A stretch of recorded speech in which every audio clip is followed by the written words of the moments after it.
Good evening, everybody. Welcome to episode 163 of So What's Been Happening Tonight or tomorrow morning or wherever you are in the world these days. We're shooting around the world for this exciting virtual music festival, which is really cool. Great concept from 122 Music Management. And I'm having a chat to Mark shortly, who help put this little baby together. It's an exciting concept. 24 hours.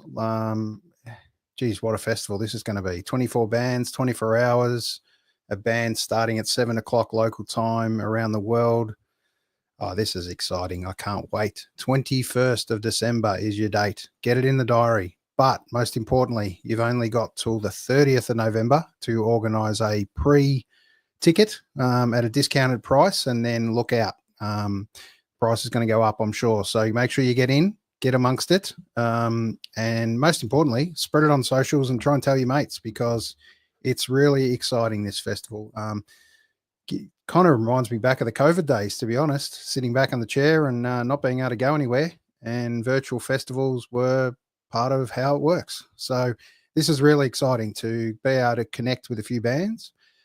We've also got a special guest who's going to represent New Zealand, which is really cool for that part of the world, our Aussie friends over there in New Zealand, Samantha Josephine. So we'll chat to her in a couple of minutes as well. So let's bring up Mark for a quick chat and find out just a little bit about the concept of how this little baby came together. So welcome, Mark. Hi, Aaron. Thanks very much for the introduction. It's really good. No problem. We find you this morning over the other side of the world in the UK. So how did this little festival come about? It came about really as a result of, we put on a night in London last year in July at the Amersham Arms, which is a brilliant venue. But we wanted all our bands there, but obviously one of our bands is actually based in Georgia. So we looked at the various mechanisms of bringing him over, and the bureaucracy involved was just too much. And so it kind of developed from there, like, how are we going to work it? How are we going to be able to bring skydiving penguins over to the UK?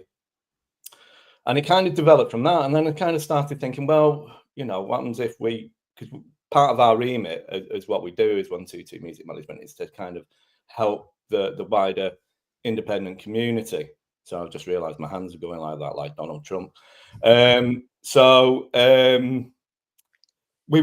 thought, like, well, what could we do? And so it kind of developed from there. And then it just hit me one day, the idea, well, why don't we do 24-hour festival?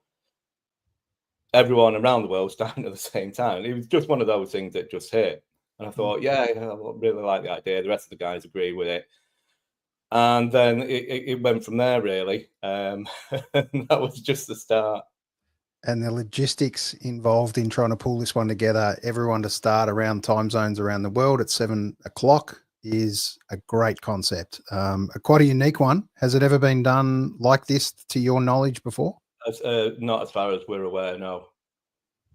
Exciting. Dangerous. Yeah, too. it's been the pioneer.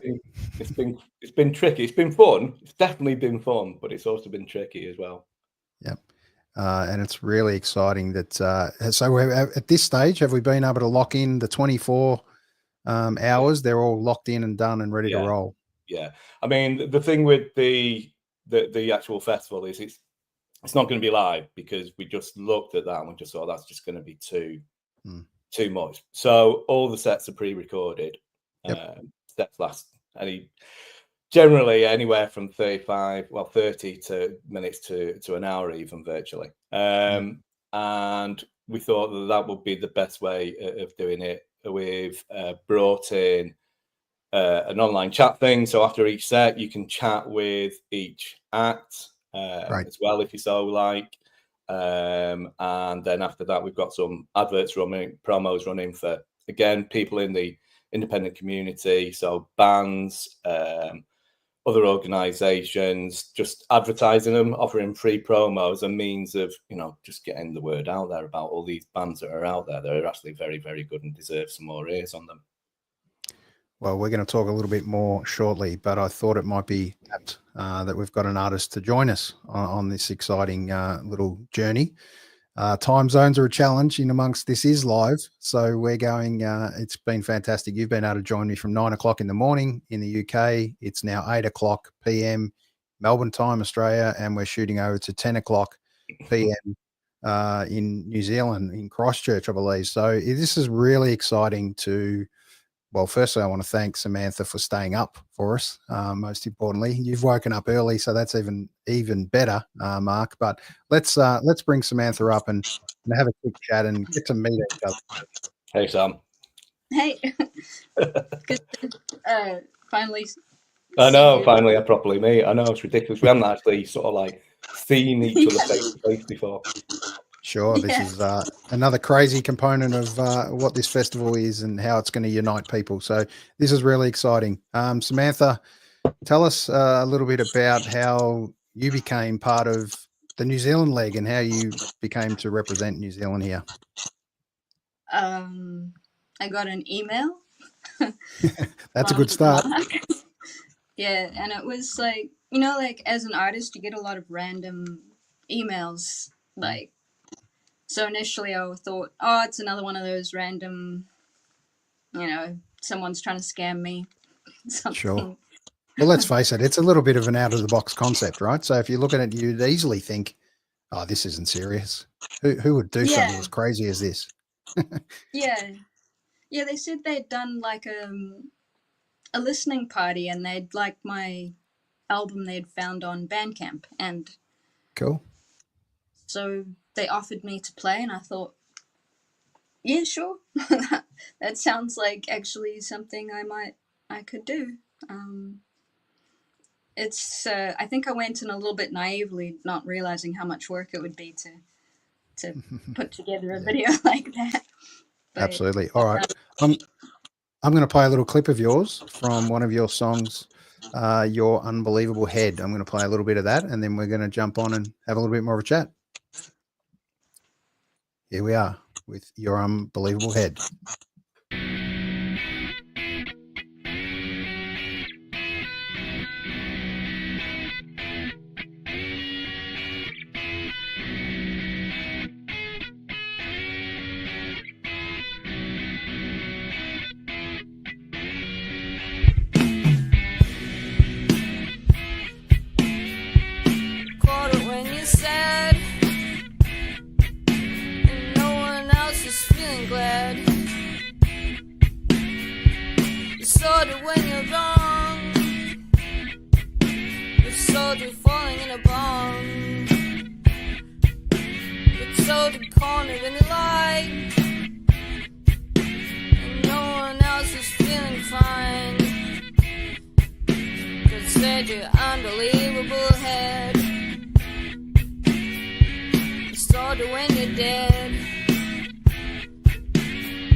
Yeah, love it. Great. Now we touched on, or Mark touched on that this little set is a pre-recorded set although it'll Yeah. appear to go live in amongst the world. So we touched on today just via email a couple of challenges that you faced, you know, kind of putting this little item together and different parts of the world that connected. Just tell us a little bit about that story. What can we expect from Samantha Josephine in this set? So like that track that just played was the one that I guess was put to advertise or to promote like what I was doing. So I thought, yeah, I'm gonna do that. But as I got into it, I just didn't want to. That's cool. So Yeah. I ended up doing 5 new ones and some acoustic versions of other tracks I've done. Some from my first album in 2020. Are there ones from? Yeah, maybe 2 from that, and then just sort of. I wanted to do something I hadn't done before. That's the only. Right. I feel really drawn to only doing new things. So Brilliant. it ended up being in a self-indulgent exercise in creation. Sure. And I know you touched on being able to record things on green screen and putting things together, and your drummer was in another part of the world. Like, it's kind of the way it is these days, right? Yeah. Oliver's in Chile, and we've been working together since for 3 years, and I just like working with him. And this time I green screened him in, and I was like, yeah, that'll be easy. I'll be able to do it. But when I got his video, I was like, oh, this looks. This is not as easy as I thought, and so I have ended up going on a very quirky tangent in how I put him in the clip. Initially, I thought I'll just film it and leave space for him to be in the room. Sure, yeah. But yeah, so I went a little bit wild with the video, but good. Yeah. Well, wild seems to be a bit of a theme of this festival, which is really exciting. It's going to be a good one. Fraught with challenges, fraught with danger. This is going to be an exciting journey. So, Samantha Josephine, I really look forward to seeing your set. Where do you fall in amongst the 24 hours? Do you know kind of in the list where you sit? No idea. I don't know. Okay, well, we'll let people know shortly. I've been kind of not paying enough attention to the emails lately. So I need to go back and read them, I think. No problem. All right. Well, we're going to connect again in the next couple of weeks to do a little bit more and chat a little bit more about you as an artist individually and help continue to promote the festival. So I don't want to keep you too long, keep you out of bed for too long at 10 o'clock on a it's not Tuesday I'd be night. Up later anyway, but thank you. I'm sure you would be. But I really appreciate you jumping on such short notice to represent the mighty New Zealand. Well done. I didn't even realize it was today until our last email. That's okay. Yeah, I snuck that one up on you too. So congratulations. Thanks for joining me and thanks for being open to jumping on this chat so quickly for us. We'll catch you soon. No worries. Thanks, Aaron. Bye. All right, let's bring Mark back. That was great to have a artist represented from New Zealand, our sister or brother country over here in Australia and New Zealand. We've got such a great connection. So look forward to Samantha's Josephine's set in amongst that. We played a little clip from hers, but it's really exciting that artists have kind of thrown challenges out there even to themselves, you know, something different, acoustic versions. That makes it really unique to this festival. It does. I mean, I've been pretty blown away actually by some of the sets that we've had in. So Samantha's is quirky. It's exactly as you would expect from sort of like hearing the music, and it's very watchable. And like we've got so many other sets that have come in that have just kind of just gone like, this is, you know, you have that moment of kind of utter pride if you like your kid does something amazing. And I said, put out on social media the other week, like I started calling like 24 artists my kids, just because like, you know, you're kind of proud of what they've managed to sort of like put together, and seeing it all come back in is with great joy. It's like a little end of year performance for all of your kids all up there at once. So 24 bands in amongst 24 hours, exciting concept. We want to talk about it a little bit more. Was it what you thought it was going to be, or a hell of a lot harder? A lot harder. Like Samantha mentioned just before, like obviously the first point is contacting acts and saying, hello, you don't know us, you don't know anything about us, but we'd like to put you on this kind of virtual festival that no one's ever done before. How about it? And you know, obviously we met with a number of artists who were like, no, this is just a joke. I mean, I tried to point them to the website to show that, you know, we'd been looking at doing this. Sorry, on our particular website. And like Samantha said, we'd had a listening party as well, and that's where we got our first kind of tranche of artists from. But so that was the first hurdle, and then of course there's been other hurdles along the way in terms of keeping artists on board, keeping them involved, and so yeah, it's been. I think the idea originally was it was going to be broadcast in September, so that gives you some sort of idea as to. I mean, we didn't advertise it as going out in September, but the idea was that. But actually, as things have turned out, we're quite happy actually with it being like an end of the year kind of party, if you like. It sounds like a big New Year's Eve party come early for just before Christmas too, which is really exciting. So winter solstice for us. Yes. All right, I'm going to play a little clip of the kind of what to expect, just a little trailer into the festival, and then we'll chat a little bit more. Okay.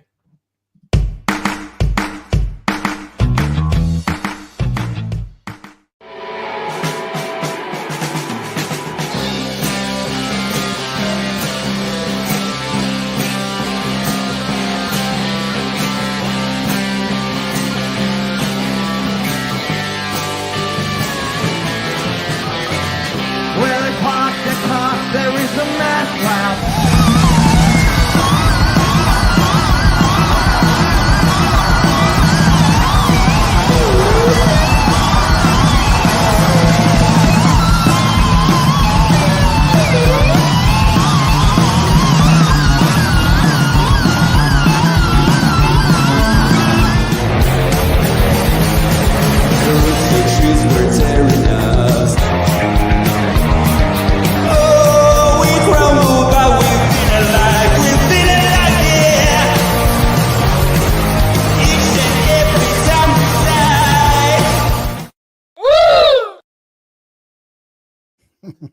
Cheesy little woo at the end there. I love it.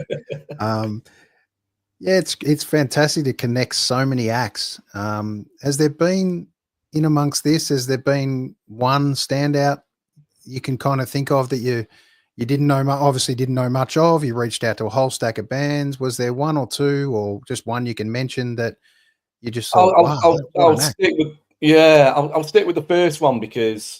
So those three clips that you saw there, they're all part of sets that you'll see on the night. So they're kind of pre-edited and they're ready to go. Yep. And the second act that you saw there, a band called Mad Men from Indonesia. And when I first started looking at sort of like finding bands, so we found the act through Bandcamp actually. And because we wanted to find acts that had either some sort of physical copy, so vinyl, cassette, CD, and then did a Bandcamp search using the tag of Indonesia, and then sort of like came through quite a number of amazing Indonesian acts actually, and then clicked on Mad Men, and then heard Death Cheetah, and then that was like it's almost like I can't stop there. They've got to come on board, and fortunately they have, and you know I'm a fan. Simple as that. And I think, you know, for me, that's been the great thing is sort of like finding these acts from across the world that, you know, ordinarily might not hit our ears through algorithms and all that kind of bollocks. So finding Mad Men is kind of that was kind of first act that I found. And I thought, right, here we go. We're starting now. So that was kind of confirmation that we were along the right path. Well, you absolutely were on the right path. That's for sure. This is really exciting. Early bird tickets, I just want to touch on, still available to the 30th of November. Yeah.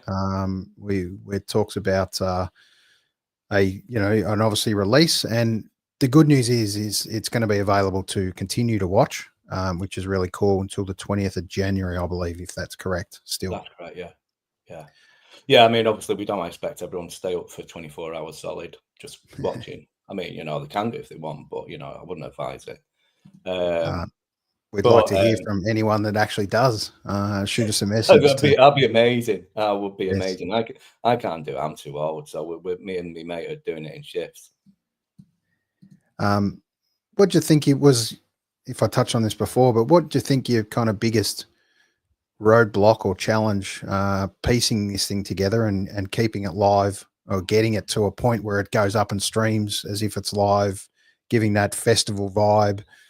Also, the challenge of which artist goes in which order. Was there any of that you kind of contemplated, or touch around the world? Who the hell mapped out all the time zones? That was a challenge in itself. Well, thankfully, my mate Mike, who's part of my partner in 122, he mapped out the time zones. So it took us a wee while to kind of jigsaw piece it together in terms of what goes where when. But I mean, the idea is that all the acts go on at the time of the relevant time zones. The only one where we've kind of done we've done a couple of sort of swerves, if you like, on a couple of them. So I think, is it -9 or +9? I can't remember which one. Maybe +9 is French Peloponnesia. Now, as you might imagine, on Bandcamp, there's not a lot of French Peloponnesian bands, so we extended that idea to France, and so we have a French act on representing that time zone, and we've done that with a couple of the other islands as well. So I think Australia's got a second act. I can't remember which islands it were, maybe some, and so we've done that. So, but each time is represented by an act from that particular time zone, from that particular place.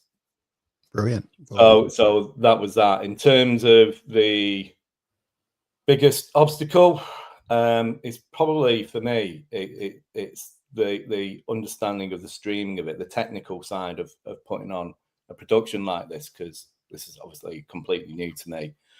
And finding somewhere that we can do that, somewhere that we can do it so that people can pay tickets, because obviously we can't do it on YouTube or anything like that. So it was more those side, the technical side, and I'm still sort of like wandering around the platform as well, even last night, going like, what goes where, what happens here. But it'll be all right on the night, as they say. Yeah, absolutely. If not, it'll be rescheduled, like a lot of whatever. You'll see the videos for sure. You'll see right. the sets for sure, and you'll have the chance to chat with the artists afterwards for sure.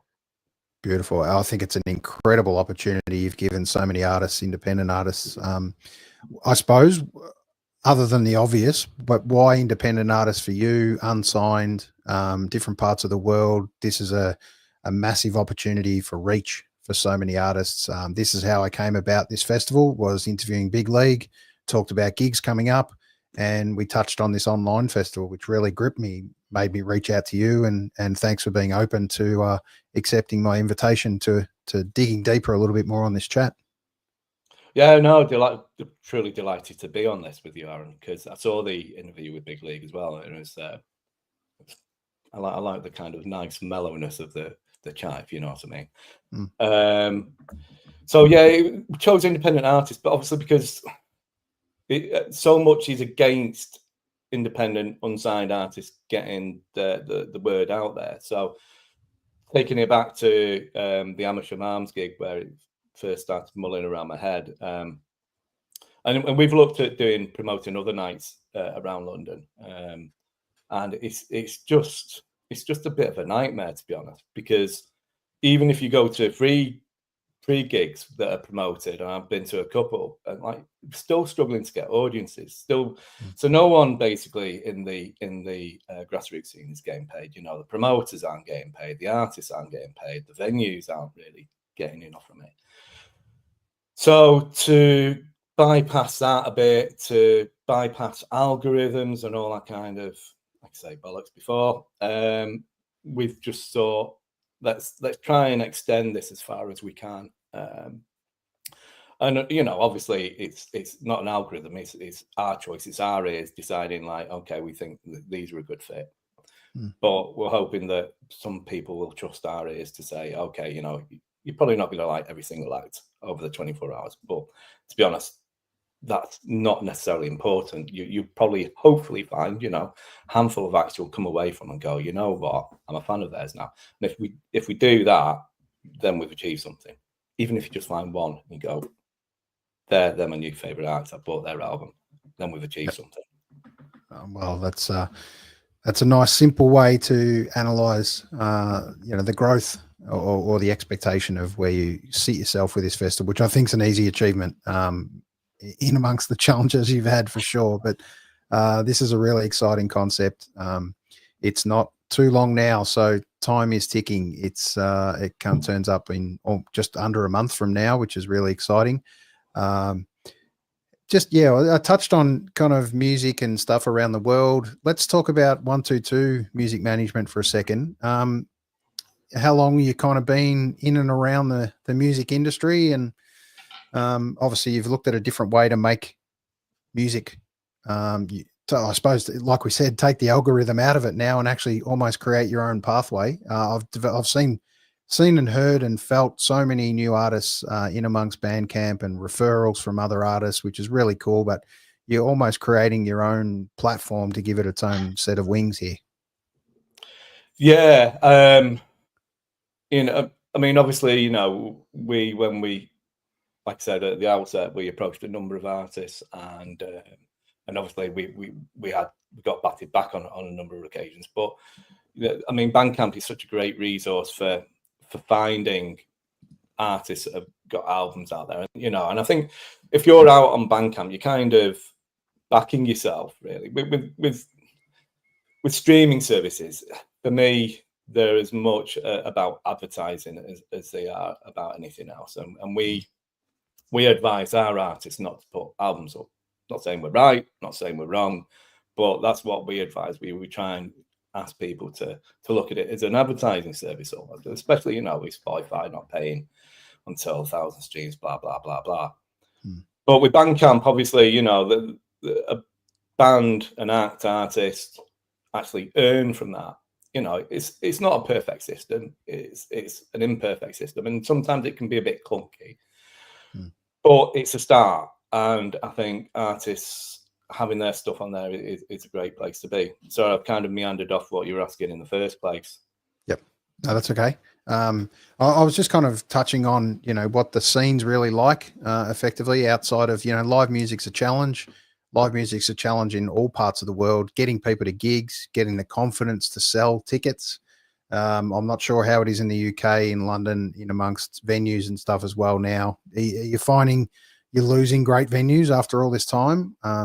Yeah, I think we've been losing a load of venues over the last few years. I mean, obviously COVID hit, and then lots of venues have simply just not recovered. Even places. There was one in Bath called Moles that was going for about 50 years, and that was really well run. And that shut down about a year or two ago, which it's a great shame. And in a place like Bath that doesn't have great, any number of venues. Sorry, Bath, if I've got it wrong. I don't know of many venues there, but to lose something like that, where any number of excellent artists have played over the years, it's a sad time. I just remember you asked about 122 music management. So originally, back in the 90s, I was living and working in Russia, and I was always into music, and so I started going around the local music scene in Moscow, and then found a band called Blast. Really loved what they were doing, and decided to set up a record label, and it's an independent record label at the time. And then we got a guy who engineered on the Stone Roses' Second Coming. He came out to Moscow. Someone threatened to kill him, and then he went back, and we got it mixed and mastered in Edinburgh. Everyone's okay. So it started from there. So I kept that going for about 5-6 years. and played a major festival in South Africa. And then I kind of dropped out for quite a while. And then my mate, Gia, Skydiving Penguins, I went over to visit him in Georgia about 3-4 years ago. He used to be in Blast. And then he said, "Oh, I've done this album. Like, do you want to hear it?" And I was like, "Yeah," because I knew what he was doing before that, back in the day. And he played it to me, and I was just like, I can't leave that there. You know, he's just going to literally leave it for his own ears, and Right. then it picks up from there. So basically, from 2021, I kind of got back into it, started managing him, and then 122 Music Management came into being at the start of 2023. And so we've got Still Traffico now and Skydiving Penguins. And then we try and help out. We've got kind of affiliates who we try and help out and support a bit more. But we're looking at kind of rejigging for next year, trying to keep it fresh, trying to do something different. Got a couple of ideas as to how to engage people in the independent music scene. So it's one particular idea milling around, which is going to be 8-track. I haven't decided yet. It's either going to be 8-track cartridge or 8-track partridge, but we haven't decided. And that's probably going to go out early next year. Okay. But yeah. Exciting little scoop. Yeah, for sure. Look, you've definitely set yourself a challenge, a challenge that's highly rewarding, hopefully for everyone, including all the artists that get involved. But just touch on, it also raises funds for 2 vulnerable organizations. Do you want to just touch on those as well? Yeah, so Music Venue Trust they're kind of very well known over here in the UK. They've been part of the music scene for a while. So they are going about basically rescuing venues. So they have, I can't remember what their thing is called now, but so that they have a system where you can donate to a particular fund, and they set about rescuing venues that are in trouble, and sort of like providing them with the funds to enable them to continue. So they rescued one particular place earlier on this year called the Ferret. I think that's in Preston, and I think they just helped save another one as well. So that they are all about sort of like helping out in the independent music scene, particularly in the live music scene, and making sure that these venues don't die off as others have done. Obviously, you're not going to be able to save every single one of them, but obviously the more we can keep going, the better. So from the music side, for what matters to us locally, that we thought that would be important to support them. But also, as the event is global, we thought as well that it'd be good to do something globally. We wanted to do something without necessarily being overtly political about it. But we thought that with all the rubbish that's going on in the world, that we should support someone who's trying to do something good wherever the problems exist. So Médecins Sans Frontières seemed like a good choice. You know, they work in regions where there's conflict going on or famines going on. So, you know, places like obviously Gaza, Ukraine, and places like Sudan as well. So we thought we'd raise money for them as well. Yeah, well, I think all power to you guys for putting this together. I'd like to thank everyone and every artist that's put so much work, excuse me, work into putting this festival, putting their piece to this puzzle. Please jump on board and get your tickets. Most importantly, let's just finish off with touching on the logo. It's an exciting one in amongst the little world of the almost an acid trip style logo in conjunction with the madness that is this festival. Just tell us a little bit about who put this one together, and let's give them a little shout out. Yeah, so Vicky, hopefully she's tuning in. Vicky-May Giraud, she's an artist based in Paris, and we kind of met each other, if you like, however you do this on social media, 2-3 years ago. And I always liked her artwork. I thought it was always really eye-catching and appealing. So I approached her to see if, I know she's done a couple of pieces of art for bands. So I approached her to see if she'd do this logo for us and see what she'd come up with. And basically virtually on the first attempt, this is what happened. And as soon as it came out, I was just like, that's it. That's the one. And so, yeah, really, really lucky that Vicky kindly donated this logo to this event. She is an amazing artist. Please do check her out, people. She's called Vicky-May Giraud. And I think her website is vmgperceptions.com.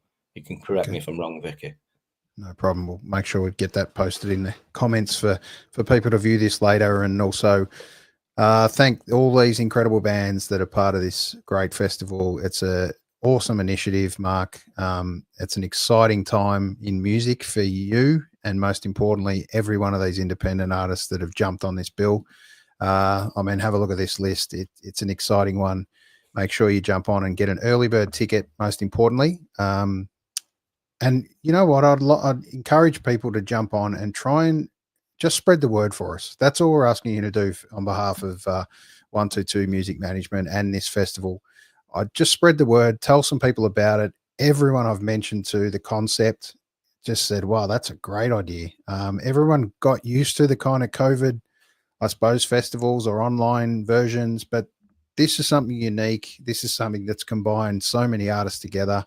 It's a really exciting time to be in amongst great acts, most importantly. And I challenge you to watch as many of these acts as you can, as many of them. Give them, they may not be a first listen for you, but go back, check them again, get some friends, maybe get a bit of a listening party going. So get a few friends around and check out the festival, because I guarantee you'll find at least half a dozen acts that you'll resonate with that you haven't or didn't know of before in other parts of the world.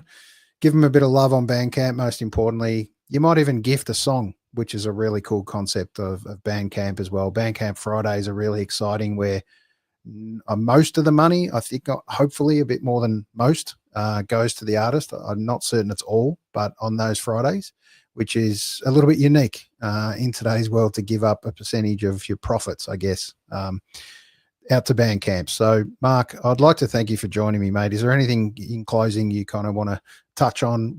I just want to say that we're going to interview some more of these bands that can reach out to us in the next couple of weeks to help kind of push and promote the festival, get to know a little bit more about their story, and hopefully, you know, who knows, might sell just a couple of extra tickets, a couple of extra people, a little bit more awareness. And that's what it's all about, the love of music again, because I'd like to just thank every artist for transporting us into a unique place. Forget about life for a while, listen to a band, enjoy it, find the music that resonates for you. And it might just sometimes be the difference between a dark place and an exciting place. And that's the hope that we kind of give everyone. So you got any closing kind of words for us, Mark? And then we'll close off for tonight. We're going to play a little clip from Big League, who's representing Australia. Yeah, I'm not really, Aaron. I think you put it really beautifully just there, actually. I mean, the only thing I would say is, yeah, early bird tickets close in 4 days' time. If you get an early bird ticket, you get a compilation download, or that you can stream, so like off our hard cloud drive, whatever it's called. And also you can personalize your ticket. So we also send you to a download of a digital ticket. And you know, who knows if this takes off, if it doesn't, blah blah blah. But you can personalize your ticket and, you know, put your surname on it. So it's just kind of a means to make it a bit more personal for the fan as well. But yeah, then from the 1st of December, prices are going up. You know, we're doing dynamic pricing, and you know, we will be putting the price up, but not that much, just because we're hoping to attract people from, you know, places that maybe have as higher mean income as we do in the West. So, you know, places like Thailand, where we've got a band from Thailand. So we want to keep prices low as much as we can, but please do go for the early bird tickets, because it helps me worry less about stuff as well. Sure, and it helps the bands, obviously. Yeah, and just let us know for our audio listeners as well. What are we expecting? How much are we expecting for a ticket in this early bird phase? So early bird tickets are £12. So I think that equates to about $15 US. Great. And then after that, I mean, it doesn't really matter. It's not a big surprise, but tickets will go up to, I think, £15. So again, won't be massively expensive. It's a great. But it's the idea. Obviously, we wanted to attract people in early so that they have these nice little extras. Beautiful. All right. Once again, Mark, thanks for joining us. You've been great with your time. We never set a time frame of how long we're going to chat in amongst this. No preparation. We just jump in and chat. It's been great to connect to you, Mark. This won't be the last time we talk. Let's talk again in relation to 122 Music Management. Maybe we do a debrief after the festival and see how it all went. Okay, well, let's see if I've got any hair left at all. That's all right. Well, I lost mine a long time ago, but that was in amongst 2 Pearl Jam concerts this week. I went to the Hoodoo Gurus from Great Australian Band as well, and Jason Faulkner was here as well, also from the States. So a really exciting time to be in and amongst music. Please go and grab a mate you haven't spoken to for a while. Take them out, see a band, and get excited about music again. Not only do the artists need you, the venues need you, everyone needs you. And once again, it just might be that moment that you drag someone out of a place and you get to talk about life and forget about the world of the madness of the crazy world that's happening at the moment. So enjoy your week, Mark. Most importantly, enjoy the lead up. The next month is going to be chaos, trying to get things just finalized and tweaked and everything right. So good luck, most importantly, and we'll see you on the other side. Brilliant. Thanks so much for inviting us on. I really appreciate it. It's been great to have you on. We'll catch you soon. Cheers, mate. What a great chat to Mark from 122 Music Management. All right, we're going to just finish off with the album that sits behind me here, which is Big League's new album, Dine Out on the Subdivide, an exciting band that have been around for a while, but I think this little album is one of their best. So I'd like to invite Trav and Marie on again at some stage just to talk about maybe the lead up, or we talk post festival and we talk about their set. So I will leave the links in the comments in relation to the festival, but please make sure you jump on and get some tickets. It is 24-1900.live, Live. So 24, it stands for 24 bands starting at 7:00 local time. This is exciting. Get amongst it, get out there and enjoy it. This is Big League and Dine Out on the Subdivide.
There you go. I'm going to leave you hanging a little bit.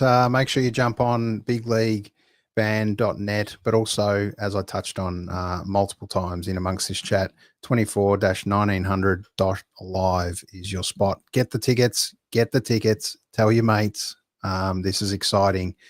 This festival is hopefully not going to be the last, but there you go. That's another challenge, in amongst itself. The big question is, will 122 management dip their toe in the water again after this? This is a tough one, but it's exciting. And I'd just like to thank Mark for joining me. Most importantly, I'd like to thank 122 Music Management for investing in artists to put together a concept that gives them a platform to spread their love and word around the world. This is unique. I haven't seen it done before.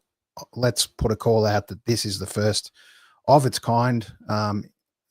It's definitely going to be the first of its kind. If someone proves me wrong, I might give you a free album. So give me a call and message me if that actually isn't the case. But the tickets finish, the early bird tickets finish in 4 days. So please jump on and spread the love and tell your mates. It's an exciting time. Get amongst music. This was episode 163 of So What's Been Happening. We've got an exciting show again tomorrow night with PJ Orr, which is a Sydney band, releasing a new album. It's so good to see people still releasing music in today's crazy world. So get out there and enjoy it. Enjoy your week, most importantly, and get out there and have some fun.